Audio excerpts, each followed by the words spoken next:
Bueno, vamos a comenzar con la última sesión del día de hoy. Creo que como se hizo ayer y se dijo, gracias por haber permanecido fieles y perseverado hasta el final. Sé que son largos días, pero en lo personal yo tengo mi esposa y mis hijos que me están preguntando, tengo gente que me está preguntando cómo está saliendo todo aquí y algo que he repetido varias veces y lo quería confesar con ustedes, es que por lo menos a mí me han ministrado, me han conmovido el hecho de que ustedes en el medio de la semana, con sus trabajos, sus responsabilidades y muchos viajando desde muy lejos, hicieron el sacrificio para estar acá todo el día, martes, miércoles y jueves, incluso algunos que pueden estar mitad del día porque tienen que después servir y seguir con sus ocupaciones diarias. Por lo menos en lo personal yo me he visto ministrado por ustedes y conmovido por su amor a la palabra, a la exposición de la palabra, y este es un testimonio de la gracia de Dios, así que agradecidos al Señor y quería compartirlo con ustedes porque por lo menos yo me voy conmovido y de ese testimonio de parte de ustedes. Así que vamos a empezar con esta próxima sesión y última sesión del día de hoy, y he titulado esta sesión Pasión en el púlpito. Pasión en el púlpito. A medida que avanza el siglo XXI, veo dos peligros mortales en la iglesia que me preocupan y mucho. La primera amenaza es la desvalorización de la predicación. El desvalorar la predicación expositiva, el poder que tiene la predicación de la palabra. Y creo que hasta el día de hoy, con lo que vimos ayer, hemos hecho hincapié en eso, en el poder que tiene la predicación de la palabra cuando se le permite hacer lo que tiene que hacer, simplemente abrir el libro de Dios y exponerlo. Y hoy en día uno de esos peligros y esa amenaza en la iglesia es la desvalorización de la verdadera predicación. Hoy la predicación de la palabra, la predicación fiel de la palabra está siendo desplazada, puesto en un segundo lugar en favor de otras alternativas más atractivas, otra vez en nombre del posmodernismo secular. Entonces, la exposición, una vez, ese elemento principal y básico del ministerio. ¿Se acuerdan que Pablo le dice a Timoteo, predica la palabra? Eso resume el ministerio consiste en predicar la palabra. Ese factor elemental, ese principio más básico del ministerio, hoy en día se está reemplazando por el entretenimiento en muchas iglesias. Hoy la teología está dando lugar al teatro. Muchos están cambiando la sana doctrina por consejos personales. Y la predicación que Dios bendice y despierta al alma está fuera de juego y en su lugar hoy se imponen charlas casuales, de manera que el púlpito ya ni siquiera es necesario en muchas iglesias. Ha sido a un costado. Ya no se predica la palabra en muchas iglesias. Y la predicación expositiva está pasando a un segundo plano. Esta amenaza ciertamente me preocupa, como ya lo hemos hablado, especialmente cuando iglesias tratan de amoldarse a las normas del mundo, pero creo yo que no es la mayor. El otro peligro está en el otro extremo opuesto del espectro de la predicación. Y es una amenaza mucho más sutil. Es una amenaza que pone en peligro a aquellos quienes realmente valoran la predicación expositiva. Es un peligro sofocante que está invadiendo a aquellos cuya exégesis es sólida, cuyo estudio es profundo y cuyos manuscritos, cuyas notas están bien preparadas. Y este es el problema. El problema de muchas iglesias hoy no es tanto la desvalorización de la predicación, sino hoy en día el problema de muchas iglesias es que la predicación es exposición sin pasión. Exposición sin pasión. Es poco más que un vertedero de información. Es una conferencia sobre las Escrituras, pero que no contiene vida. Y hoy en día muchas predicaciones se han vuelto en charlas clínicas, frías, estériles, estancadas. Son pura luz sin calor, es precisión sin poder. Y es este segundo problema, esta segunda amenaza la que realmente me preocupa. Hay mucha predicación desapasionada en la iglesia. Mucha predicación desapasionada en la iglesia. R.C. Sproul ha dicho con razón, escuchen estas palabras, que la predicación desapasionada es una mentira, dice él. La predicación sin pasión es una mentira, es una contradicción de términos porque justamente niega en la entrega el contenido mismo que transmite: vida. La predicación transmite vida. Y un teólogo, un predicador desapasionado es una contradicción de términos. John Murray, que fue profesor de Westminster Theological Seminary, afirmó algo similar. Él dijo: la predicación sin pasión no es predicación en absoluto. La predicación sin pasión no es predicación en absoluto. La palabra de Dios, hermanos, no puede dejar al ministro apagado. La palabra de Dios no puede dejar al predicador de manera seca en su entrega. De hecho, Charles Haddon Spurgeon, el príncipe de los predicadores, solía bromear diciendo que algunos ministros serían buenos mártires porque solo les falta arder en llamas, decía él. De un predicador, Spurgeon dijo sarcásticamente: no cabía duda de que ardía mucho porque estaba seco. Porque estaba seco. Y eso es precisamente lo que está pasando en muchas iglesias, que están abrazando las doctrinas de la gracia, que tal vez están apasionadas de la predicación expositiva en el concepto, pero que lo niegan en la entrega. Y es una verdadera tragedia que muchos pastores no sientan pasión cuando predican la Biblia. Es una tragedia. Richard Baxter, el gran ministro puritano, aseveró enfáticamente y dijo: nada es más indecente que un predicador muerto que habla a los pecadores muertos la verdad viviente del Dios vivo. Nada es más indecente que un predicador muerto, seco, que habla a los pecadores muertos la verdad viviente del Dios vivo. Hermanos, donde no hay pasión en el púlpito, no hay predicación. Donde no hay pasión, no hay verdadera predicación. No importa cuán bueno sea el contenido de la predicación, si la entrega carece de vida, si carece de pasión, no es una exposición bíblica. Antes que pueda haber fuego en la audiencia, primero debe haber fuego en el púlpito. Esa es la idea. Por esta razón, ¿se acuerdan? Martin Lloyd-Jones definía a la predicación como teología que viene a través de un hombre que está encendido en fuego por Dios. Si nosotros esperamos que en las iglesias haya avivamiento a través de la predicación de la palabra, que haya fuego en ese sentido, debe haber primero fuego en el púlpito. Y creo que esto es lo que debemos recuperar como ministros hoy en día, como predicadores de la palabra hoy en día. Necesitamos regresar cuanto antes a la predicación que sale del corazón, que arde y que consume todo nuestro ser. Y una de las maneras más efectivas, creo yo, para poder recobrar la pasión en el púlpito es observando el ejemplo de hombres que fueron caracterizados por una predicación con pasión.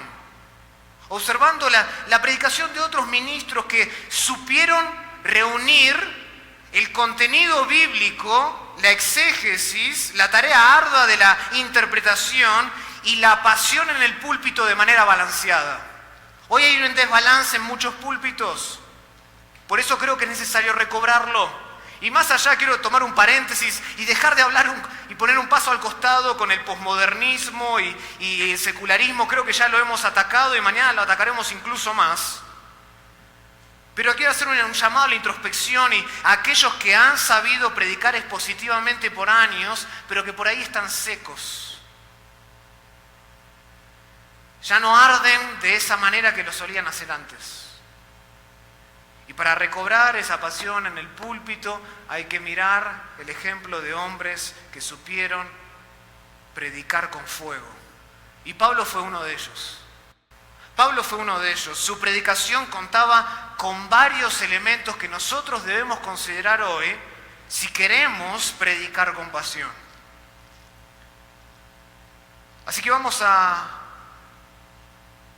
orar al Señor, y antes de orar quiero leer el pasaje donde vamos a estar esta tarde, que es 2 de Corintios capítulo 6. 2 de Corintios capítulo 6. Y quiero que vean en 2 de Corintios capítulo 6, especialmente en los versículos 1 y 2, lo que Pablo tiene que decir acerca de predicar con pasión. Pablo dice: así pues, nosotros, versículo 1 de 2 de Corintios 6, como colaboradores suyos, os exhortamos también a que no recibáis en vano la gracia de Dios. Porque dice: en tiempo aceptable te he oído, y en día de salvación te he socorrido. He aquí ahora el tiempo aceptable, he aquí ahora el día de salvación. Oremos al Señor. Querido Padre, te damos gracias por tu palabra. Gracias, Señor, porque nos has entregado tu palabra, la cual nosotros no estamos llamados a editar, ni cambiar, ni modificar, simplemente anunciar y proclamar con pasión. Padre, te ruego que podamos ser buenos mayordomos de este tesoro que has puesto en nuestras manos. Y para ser buenos mayordomos, la entrega debe estar tan viva como es la exégesis, Señor. Y Padre, me temo que hoy en día muchos púlpitos están vacíos de pasión. Predicadores técnicos que, claro, hacen bien la exégesis, pero que se han olvidado que en el púlpito te representan a ti. Un Dios que habla y da vida al muerto. Padre, te ruego que nos ayudes ahora, que nos des luz para poder entender, que ilumines nuestro entendimiento con la predicación de tu palabra y que trates con nuestro corazón. Lo pedimos todo esto en el nombre de Jesús. Amén. Lo primero que quiero que vean en 2 de Corintios capítulo 6, versículo 1, es que Pablo entendía lo siguiente. Pablo entendía que para poder predicar apasionadamente es necesario primero considerar el privilegio de la predicación. Y ese es mi primer punto, el privilegio de la predicación. Pablo entendía esto. Para poder recobrar la pasión en el púlpito, uno debe entender el privilegio que tiene como ministro del Señor. Dice así el versículo 1 de 2 de Corintios 6, así pues nosotros, como colaboradores suyos, os exhortamos también a que no recibáis en vano la gracia de Dios. Noten lo que dice Pablo. Así que nosotros, como colaboradores suyos. Increíble, increíble. En esa declaración que hace Pablo ahí, nos ayuda a entender que la pasión comienza con una perspectiva elevada del ministerio. Ahí comienza la pasión. La pasión no comienza con los gritos, la pasión no comienza con el predicador gritando y corriendo de lado a lado de manera exorbitante. No, la pasión comienza con una perspectiva elevada de lo que es el ministerio y el ministro. Según este versículo, noten, una de las maneras más nobles de considerar el ministerio es verlo como una colaboración. Este es un término que Pablo usa con frecuencia en el Nuevo Testamento para describir a todos aquellos que lo ayudaban a él en el Evangelio de Cristo, a proclamar las buenas nuevas de salvación. Tito, por ejemplo, en las Escrituras, no solo era un compañero en el evangelismo de Pablo, en la fundación de iglesias y en la edificación de los santos, pero también, por ejemplo, en 2 de Corintios capítulo 8, versículo 23, se dice que Tito era colaborador de Pablo en todos los asuntos concernientes a la iglesia en Corinto. Noten versículo 23, en cuanto a Tito, de 2 de Corintios 8, es mi compañero, pero no solo mi compañero, es mi colaborador para con vosotros. Le está hablando a la iglesia en Corinto, en cuanto a nuestros hermanos son mensajeros de la iglesia y gloria de Cristo. O sea, Tito era no solo compañero, él era también colaborador. Asimismo, leemos esto, y por una cuestión de tiempo no lo vamos a ver, pero otros colaboradores de Pablo eran, por ejemplo, Priscila y Aquila, en Romanos capítulo 16, versículo 3, Urbano, en Romanos 16, 9, Timoteo, en Romanos 16, 21, Epafrodito, en Filipenses 2, 25, Filemón, en Filemón 1, Marcos, Aristarco, Demas y Lucas, en Filemón 24. Todos estos eran colaboradores de Pablo en la obra del ministerio. Y esta lista larga de nombres es una clara prueba de que en el ministerio no actuamos solos ni separados de otras personas. Eso del pastor que vive aislado y que no se conecta con nadie, no sigue el patrón de la Biblia. No sigue el patrón de la Biblia. Pablo no hacía el ministerio de esa manera. Y es incongruente vivir en aislamiento porque la obra del ministerio, en su forma más básica, es un trabajo en conjunto. Es un trabajo en conjunto y Pablo lo da a entender por todos los nombres que están en el Nuevo Testamento incluidos. Y vemos en Pablo, alguien que estaba apasionadamente llamado a hacer la obra del ministerio, que él tenía la sana costumbre de rodearse de creyentes comprometidos a la obra que lo ayudaran a él en diversos aspectos del ministerio, porque sabía lo siguiente, hermanos, que nadie, absolutamente nadie, es suficiente para estas cosas y mucho menos aquellos que confían en sí mismo para hacer la obra del ministerio. Pablo entendía eso.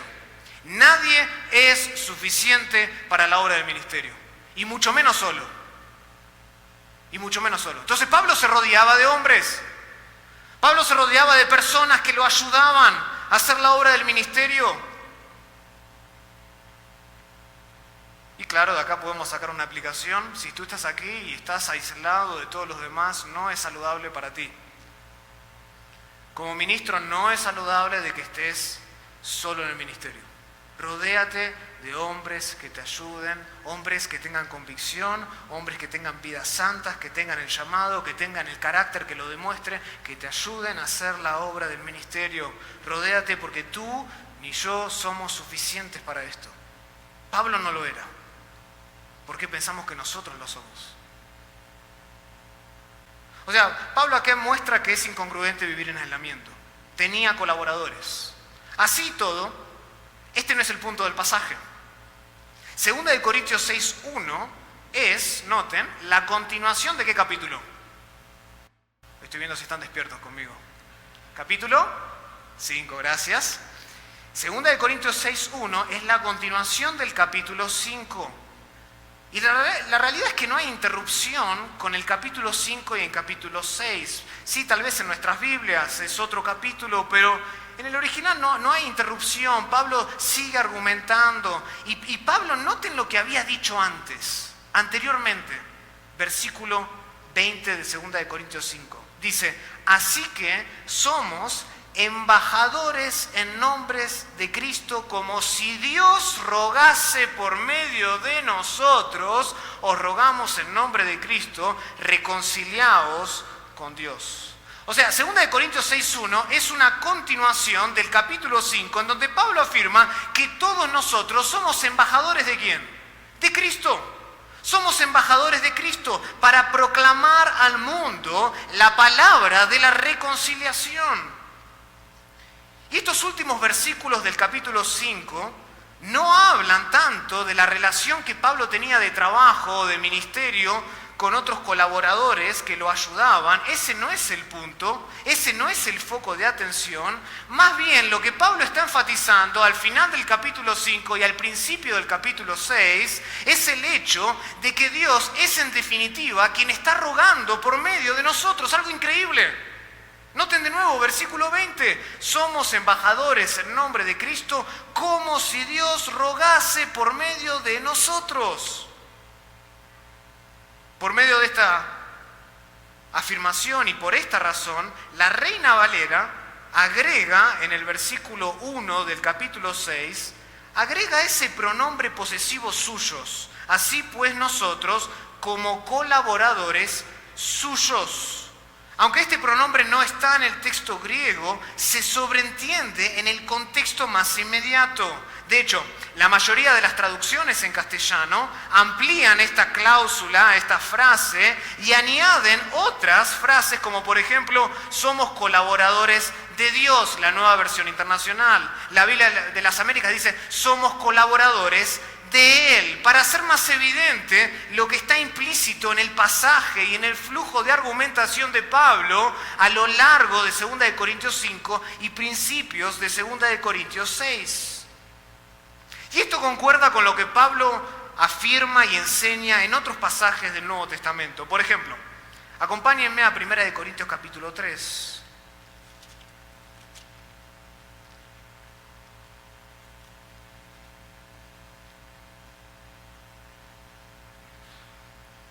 Primera de Corintios capítulo 3.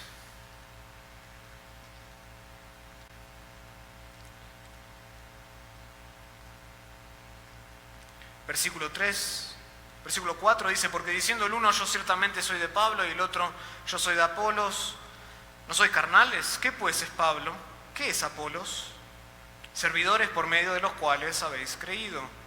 Y eso según lo que cada uno concedió al Señor. Yo planté, Apolos regó, pero el crecimiento lo ha dado Dios. Así que ni el que planta es algo, ni el que riega, sino Dios, que da el crecimiento. Y el que planta y el que riega son una misma cosa, aunque cada uno recibirá su recompensa conforme a su labor. Noten versículo 9, porque nosotros somos ¿qué?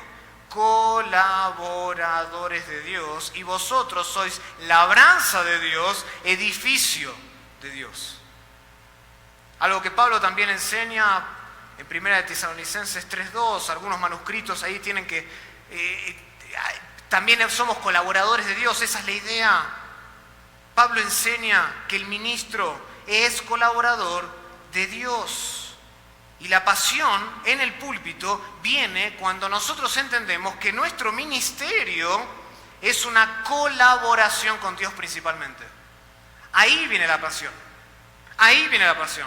Es cierto que necesitamos trabajar con otros en la obra del ministerio, como lo señalé antes y como Pablo mismo enseña, pero nuestra pasión en la predicación crece en la medida en que nosotros estamos trabajando y recordamos que estamos trabajando juntamente con Dios en la realización del ministerio de la reconciliación.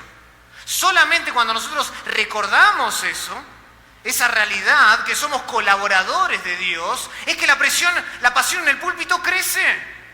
No es que mengua, al contrario, hay fuego en el púlpito. Somos colaboradores de Dios. ¡Qué privilegio más maravilloso! Piénsalo conmigo. Colaboradores de un Dios infinito que no nos necesita, como así tampoco necesitaba Jonás. Y sin embargo Dios nos usa. Somos colaboradores de Dios, increíble. Con todos nuestros defectos. Y que muchas veces no alcanzamos la marca, somos colaboradores de Dios. Yo creo que desafortunadamente la razón por la que hoy hay tantos púlpitos sin predicadores apasionados es que cada vez hay menos ministros que realmente creen que Dios ruega por medio de nosotros. ¿Tú crees eso? Ministro, escúchame. Líder, escucha. ¿Tú crees que Dios ruega por medio de ti en tu ministerio? Entonces predica como tal. Predica de tal manera que eres un colaborador de Dios en la obra de Dios increíble. Es un privilegio que tenemos. Y recuerda que la pasión, tu pasión, mi pasión va a crecer en la medida que nosotros recordemos este privilegio. Dios ruega por medio de nosotros y Él hace la obra a través y muchas veces a pesar de nosotros. Eso es lo que Pablo recordaba. Eso es lo que le ayudaba a él a tener pasión en el ministerio. Considerar que era colaborador de Dios. Lo segundo que vemos también aquí en este pasaje es la preocupación en la persona. No solo el privilegio en la predicación, sino que la preocupación en la persona es otro elemento que caracteriza a la predicación apasionada. Noten, versículo 1 de nuevo, así que nosotros, como colaboradores suyos de Dios, os exhortamos, dice, os exhortamos también a que no recibáis en vano, ¿qué? La gracia de Dios. La gracia de Dios. En este caso, noten que a Pablo le preocupaba que algunos de los corintios no sean verdaderamente salvos. Pablo estaba preocupado por eso, que no recibáis en vano la gracia de Dios. Por eso, unos capítulos más adelante, ¿se acuerdan? En el capítulo 13 de 2 de Corintios,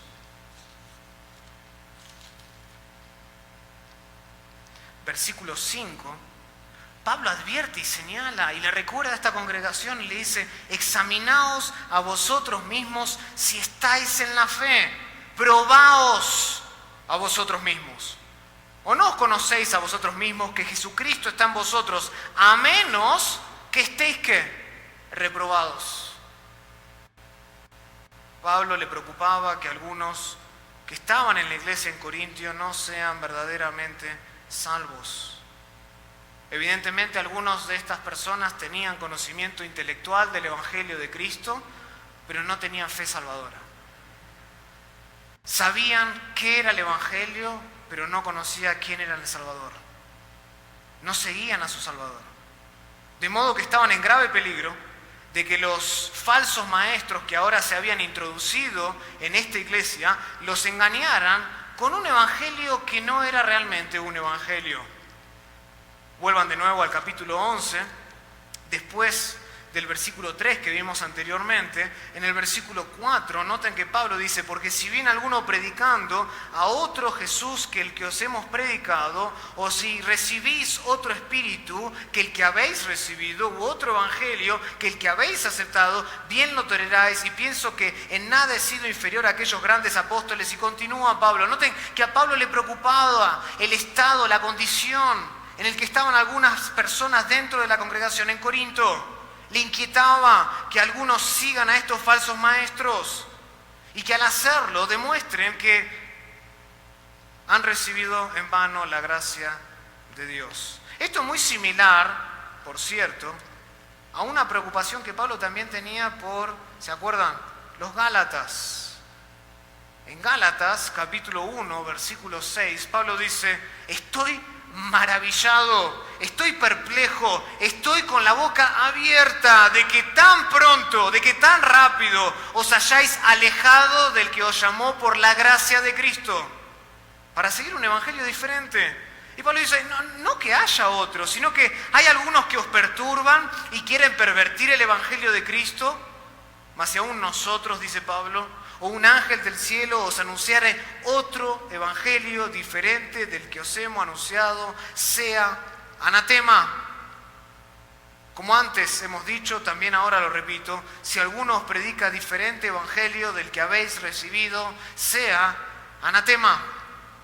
Sea anatema. Esta es la misma preocupación que Pablo tenía por los Gálatas. La amenaza de la ruina espiritual inquietaba a Pablo, como vimos anteriormente. Era su profundo temor, su preocupación más grande en el ministerio. La ruina espiritual de su audiencia, de su congregación.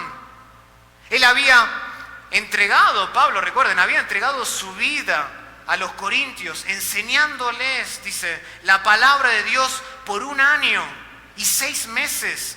Hechos 18:11 nos dice eso. Él había dado toda su vida por 1 año y 6 meses a enseñarles la palabra de Dios. Y él ahora no podía permitir que sus hijos espirituales terminaran engañados por un falso evangelio, alejados para siempre de la verdad de Dios y condenados en sus almas para siempre. Noten esto, hermanos.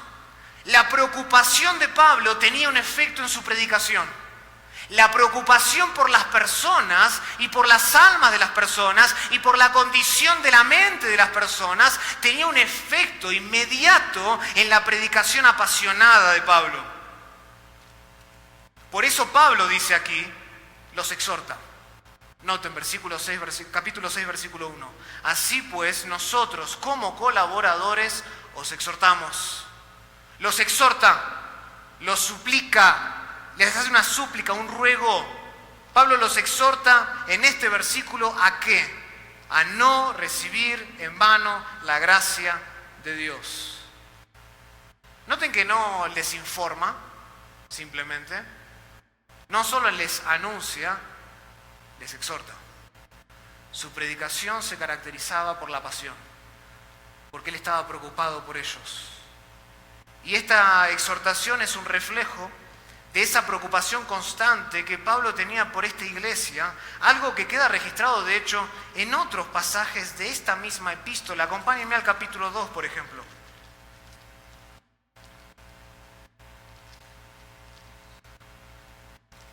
Capítulo 2 de 2 de Corintios, versículo 5. Pero si alguno me ha causado tristeza, no me la ha causado solo a mí, si en cierto modo, por no exagerar, a todos vosotros. Le basta a tal persona esta reprensión hecha por muchos, así que al contrario, vosotros más bien debéis perdonarle y consolarle, para que no sea consumido de demasiada tristeza. Noten versículo 8. Por lo cual os ruego, les suplico, les exhorto que confirméis el amor para con él. La preocupación de Pablo dirigía su predicación apasionada. 2 de Corintios 10, versículo 1. Yo, Pablo, os ruego, os exhorto, les suplico por la mansedumbre y la ternura de Cristo. Yo que he estado presente, ciertamente, soy humilde entre vosotros, mas ausente soy osado para con vosotros. Este verbo, esta manera de Pablo de expresarse, es simplemente un reflejo de su pasión, de su ardor, de su preocupación por estas personas en Corinto. Y eso dirigía a Pablo, dirigía su predicación, dirigía su enseñanza y dirigía su ministerio. Juan Calvino en este versículo de 2 de Corintios 6.1 hace un excelente comentario sobre la preocupación de Pablo y él dice lo siguiente, escuchen, aquí a los ministros se les enseña que no basta con proponer la doctrina. Deben esforzarse para que aquellos que la oigan también la acepten y no una sola vez, sino continuamente. Fin de la cita. Noten lo que dice Calvino. No basta para un ministro, para el pastor, para el líder de la iglesia, simplemente informar a la congregación, entregarles información, proponer la doctrina, sino que deben esforzarse a que acepten la doctrina. Y eso viene por medio de una predicación apasionada, no muerta y seca. Pablo no solo impartía información en su ministerio de enseñanza, sino que predicaba con pasión, porque él tenía una profunda preocupación por la condición espiritual de los corintios. Él sabía muy, pero muy bien que esta iglesia que estaba infectada por el pecado y que solo una predicación apasionada y firmemente plantada en la palabra de Dios podía despertarlos a ellos de su estado de adormecimiento. Solo una pasión, una predicación apasionada y firmemente plantada en la palabra de Dios. Por eso, como lo vimos anteriormente en el versículo 3 de 2 de Corintios 11, vemos que en Pablo había un sentido de urgencia en su voz. Había un sentido de urgencia en su voz, porque entendía la gravedad del asunto. Ellos estaban a punto, muchos de ellos, de cometer infidelidad a Cristo, de desviarse de la verdad. La amenaza era muy grande, como lo fue en el principio con Eva. Y ellos estaban en el camino a la peor catástrofe de todas. De estar tan cerca de la verdad y sin embargo renunciar a ella. Y Pablo no podía quedarse de brazos cruzados. Pablo no podía permitir que esto sucediera. Después de todo, ellos eran sus hijos, dice. Y él debía responder. Él debía responder apasionada y fervorosamente. Y así debemos predicar nosotros hoy. De la misma manera, porque siempre existe la posibilidad de que en nuestras iglesias hayan personas que no son verdaderamente salvas. Siempre existe esa posibilidad. Siempre existe la posibilidad de que en nuestras congregaciones hayan personas que profesan ser salvas, que vienen otra vez religiosamente al servicio antes que todos, pero que realmente no lo son. Y a esas personas, créanme, no basta con entregarles sermones cuyo contenido esté bien. Si no hay pasión, no hay predicación. Si no hay pasión, no hay predicación. La verdadera predicación siempre está acompañada de pasión, porque es un reflejo de nuestra preocupación por ellos, por las almas, por la congregación. Y esto quiere decir lo siguiente, hermanos. Esto quiere decir que si nuestra entrega desapasionada, o si nuestra entrega de la predicación y del sermón es desapasionada, lo que en realidad está comunicando es nuestra total apatía, nuestra total indiferencia hacia las personas en la audiencia. Cuando tú entregas un sermón sin pasión, le dices a la congregación, no me importas. Cuando hay un sermón frío, que no tiene vida, lo único que le estamos diciendo a la congregación es que somos apáticos a ellos, que no nos importan, que somos indiferentes a ellos. Y déjenme decirles, la iglesia no necesita ese tipo de predicadores, ni de predicaciones. De hecho, creo que sería mejor no contar con ellos. Es mejor no tener ese tipo de predicadores en la iglesia, porque con su estilo de predicación, con su estilo muerto, lo único que están haciendo es estorbando el ministerio vivificante de la palabra. Son un estorbo en la iglesia. Nosotros necesitamos regresar a la predicación que sale de una preocupación profunda en la persona, como la que tenía Pablo en 2 de Corintios capítulo 6, versículo 1. Profundamente preocupado por la congregación. No quería ser apáticos a ellos, no quería ser indiferentes a ellos. Les rogaba, les suplicaba, dejaba todo, como decimos en el fútbol, dejaba todo en la cancha. Todo. Porque se preocupaba por las almas que tenía delante. Por último, Pablo enseña que solo los que entienden la promesa en el presente pueden predicar apasionadamente. Y ese es mi último punto. Vimos el privilegio en la predicación, vimos la preocupación en la persona. Quiero que vean ahora la promesa en el presente. Pablo enseña aquí, en este pasaje, que solo los que entienden la promesa en el presente pueden predicar apasionadamente. Noten, después del versículo 1, en el versículo 2, Pablo conecta y dice, porque dice, en tiempo aceptable te he oído, y en día de salvación te he socorrido. He aquí ahora el tiempo aceptable, he aquí ahora el día de la salvación. Noten lo que hace Pablo aquí. A primera instancia, tal vez no lo vemos, pero Pablo, para enfatizar la urgencia de su exhortación, la urgencia de su voz y de sus palabras, que consiste en recibir la gracia de Dios, Pablo acá ¿qué hace? Cita el Antiguo Testamento. Cita el Antiguo Testamento y más concretamente aquí el apóstol hace referencia a Isaías capítulo 49. Acompáñenme ahí, porque creo que esto es importante. Isaías capítulo 49.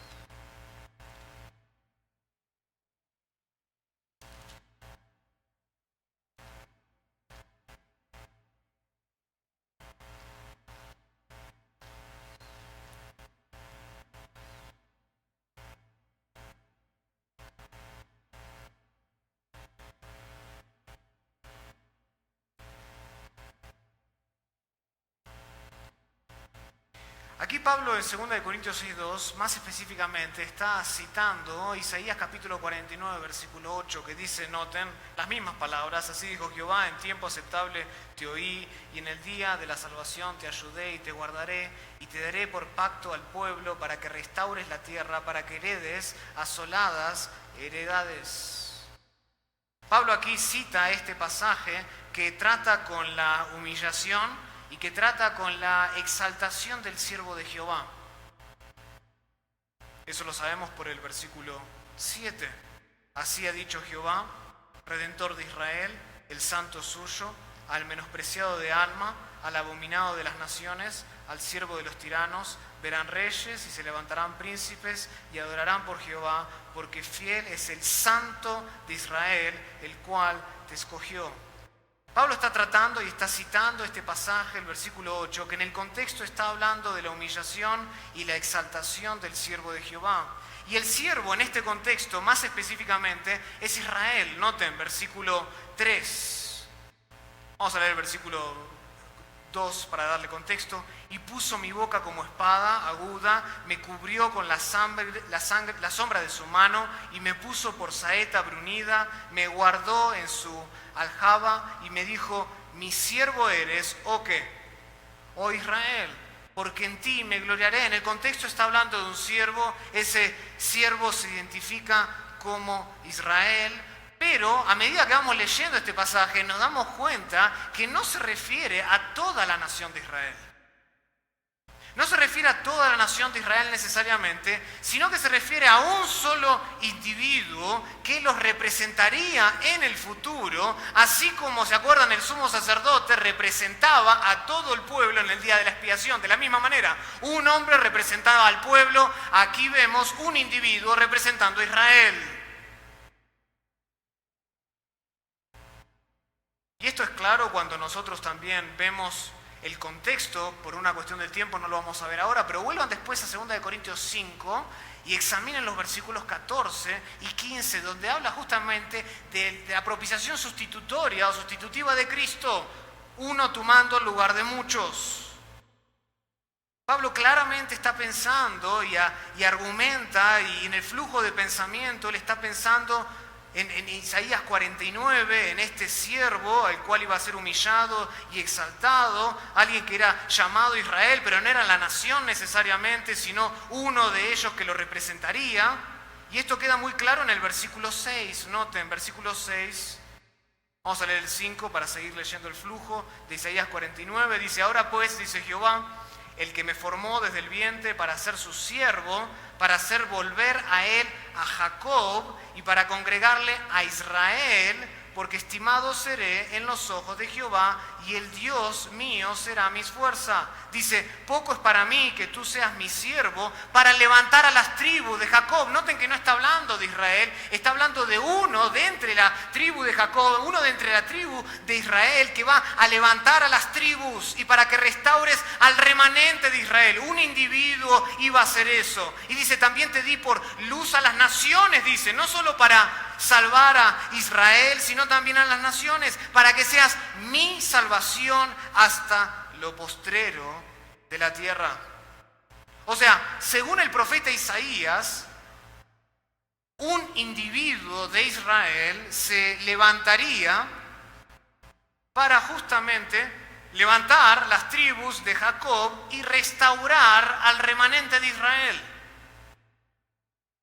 Y esta persona sería tan, pero tan poderosa, que traería salvación no solamente a Israel, como dice el versículo 6, sino también a las demás naciones, para que restaures y te di por luz a las naciones, para que seas mi salvación hasta lo postrero de la tierra.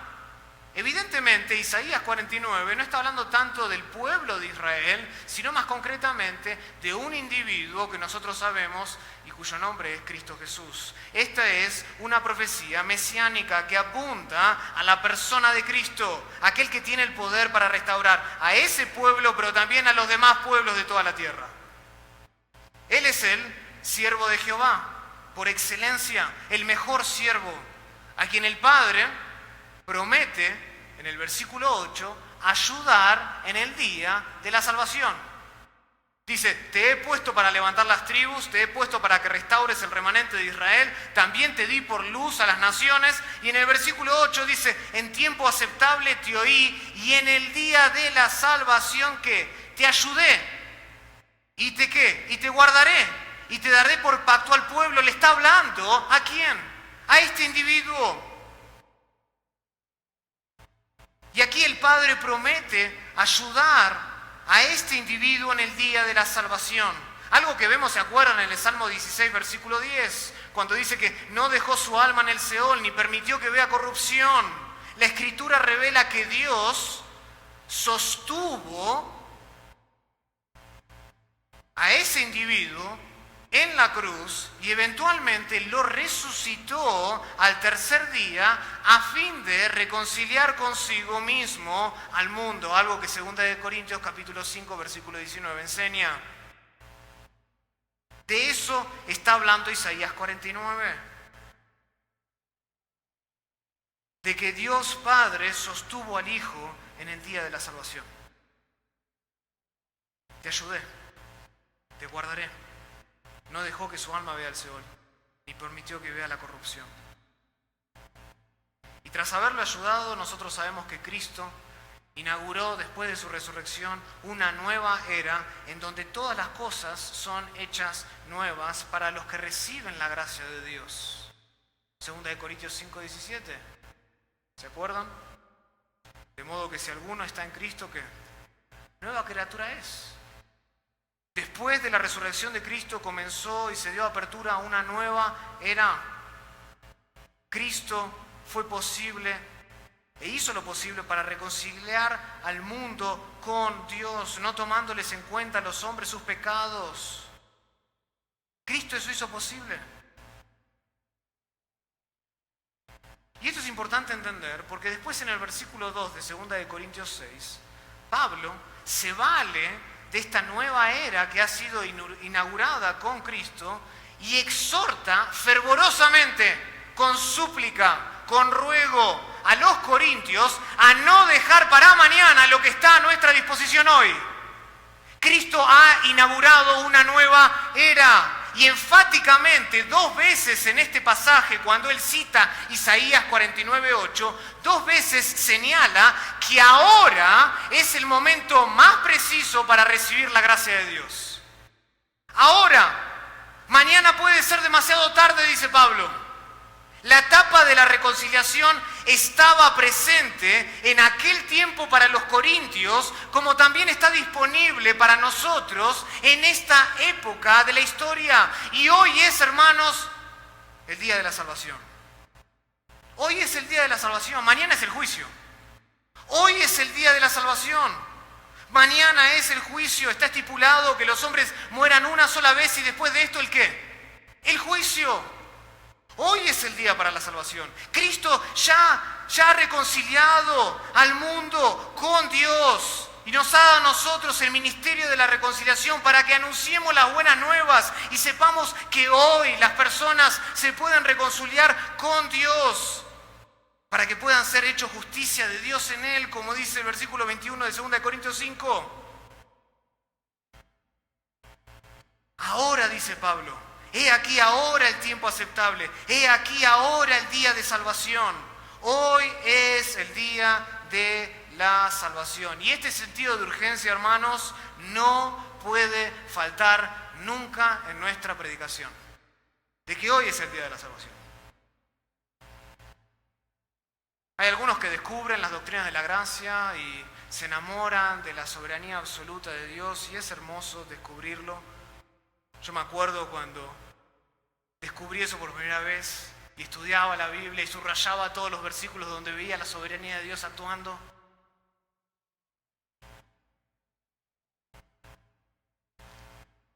Pero veo más y más predicadores que no predican apasionadamente porque se amparan equivocadamente en doctrinas como la elección y la predestinación de Dios para la salvación. Y dejan la pasión a un lado porque creen en la soberanía de Dios, creen en la predestinación de Dios y dicen, bueno, si Dios va a salvar lo que va a salvar, ¿por qué debo esforzarme en predicación? Hermanos, ninguna de estas doctrinas nos excusan realmente a nosotros de predicar con intensidad. Al contrario. Alguien que entiende bien la soberanía de Dios y alguien que entiende bien la predestinación de Dios para salvación y alguien que entiende bien la elección de Dios antes de la fundación del mundo, se prende fuego. Se prende fuego. Nos impulsa a predicar con mayor entrega, dejándolo todo, porque nuestra obra tiene ¿qué? Una promesa garantizada. Nos ayuda nos impulsa a nosotros. Hay una recompensa que está asegurada. La gente se va a salvar, por supuesto que sí, porque Dios ya ha escogido. Pero eso no significa que yo ahora subo al púlpito y solo comparto información sin dejar y no dar pasión en el púlpito. Al contrario, traigo pasión. Con mayor entrega, sudo en el púlpito, lo dejo todo. Trabajamos con la esperanza de que Dios salva porque Cristo ha hecho posible la reconciliación en la cruz. Y Pablo, si ustedes recuerdan su propio testimonio, Pablo trabajó con mayor intensidad en Corinto, incluso cuando Dios mismo le había revelado a él que tenía mucho pueblo en esa ciudad. Dios se lo reveló en Hechos capítulo 18, versículos 9 y 10.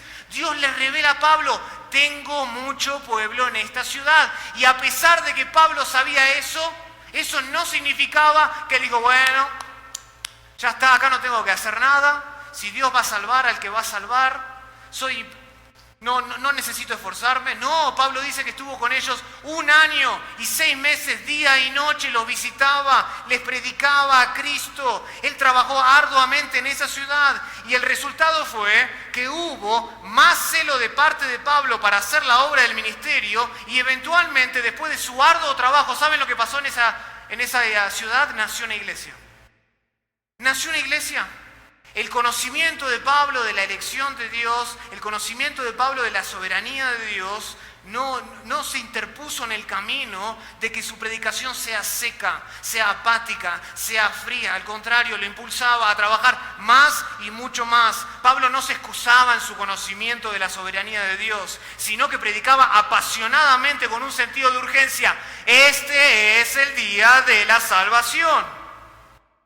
Hermanos, no despreciemos la doctrina de la soberanía de Dios con nuestra apatía. Y eso creo que pasa en muchos púlpitos hoy. Que dicen creer y que afirman creer en las doctrinas de la gracia y que tienen las 5 solas pintadas en las paredes de la iglesia, pero que desde el púlpito desprecian la sabiduría de Dios al entregarles a las personas sermones apáticos. Que tienen entregas muertas, fríos, donde no hay un sentido de urgencia. No, hermanos. Prediquemos pensando como si todo dependiera de nosotros. Y dejemos los resultados a Dios, porque ya están asegurados en Cristo. Ya están asegurados en Cristo. Pero nosotros predicamos como que si todo dependiera de nosotros, aunque descansamos en la soberanía de Dios. Hermanos, esta es la pasión que la verdadera predicación demanda. Esta es la pasión. Por tanto, escucha ministro, escucha pastor, escucha líder. La próxima vez que tú subas al púlpito, recuerda el privilegio grandioso que tienes como ministro. Totalmente inmerecido. Recuerda que eres un colaborador de Dios y Dios ruega por medio de tu predicación. No te olvides que la predicación es un reflejo de tu preocupación por las personas. Tu objetivo es persuadirlos de la verdad, no simplemente informarlos con la verdad. Tú quieres persuadirlos, como decía Calvino, a hacer todo lo posible. No solo informarlos, entrega lo mejor de ti en el púlpito, como si ese fuera tu último sermón, pero descansa completamente en la soberanía de Dios, que todavía salva a pecadores a pesar de nuestras debilidades humanas. Esa es la pasión que la verdadera predicación demanda, que lo entreguemos todo, como si fuera nuestro último sermón cada vez que nos salgamos al púlpito. Porque no sabremos si habrá mañana, pero hay un hoy. Y hoy es el día de la salvación. Oremos al Señor. Querido Padre, te damos gracias por tu palabra.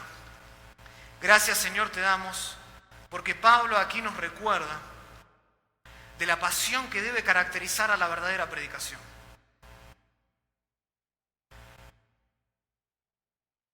Oh Padre, he escuchado testimonios incluso de algunos pastores, líderes que están acá, que hace poco han descubierto las doctrinas de la gracia, la sana doctrina, que están haciendo lo imposible para seguir aprendiendo y profundizando su conocimiento. Señor, no permitas que en su deseo de conocerte pierdan la pasión.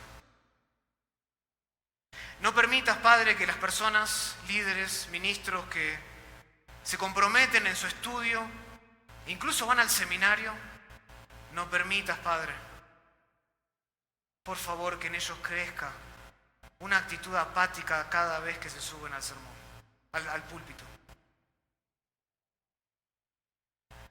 Danos, Señor, una pasión por predicar tu palabra, una preocupación por las personas que tenemos delante, sabiendo que un día tendremos que rendir cuentas. Y permítenos, Señor, predicar con una voz de urgencia.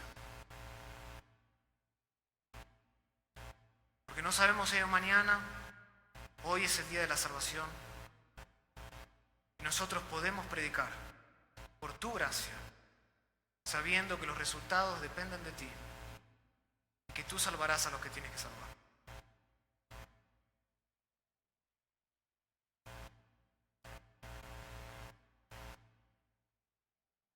Padre, conmueve nuestro corazón.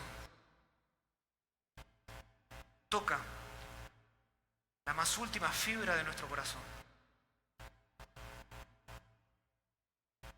para recordar que en nuestras iglesias hay gente que proclama ser creyente pero que no lo es.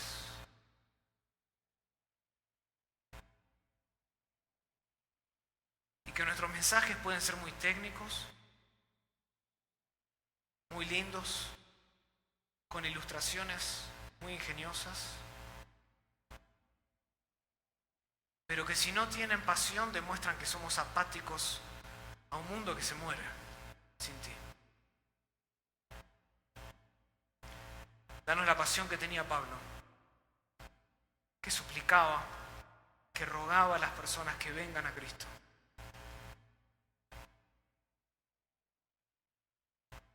Y si tú estás aquí hoy y otra vez,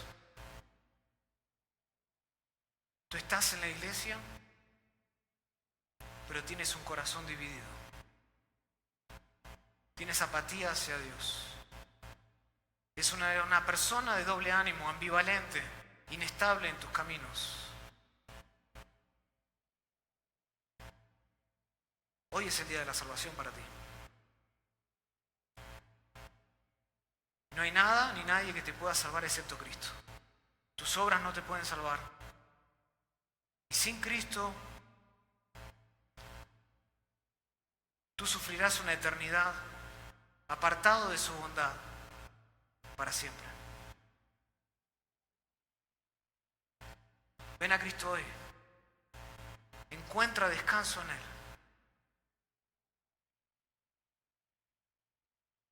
Tal vez estás agobiado, estás cansado de luchar con tu pecado. Ven a Cristo hoy. Él te puede dar descanso. Pídele a Él que te salve. Confía en su sacrificio en la cruz, que solamente Él puede ocupar ese lugar y pagar la deuda que ni siquiera tú y yo podíamos pagar por toda la eternidad. Clama a Él, porque Él es un Dios que escucha y Él es un Dios que salva. Ven a Cristo hoy, porque aquel que no ama a Cristo es anatema, está condenado para siempre. Ven a Cristo hoy, no lo dejes para mañana. Padre, pon en nosotros como ministros esta pasión. Lo pedimos todo esto en el nombre de Jesús.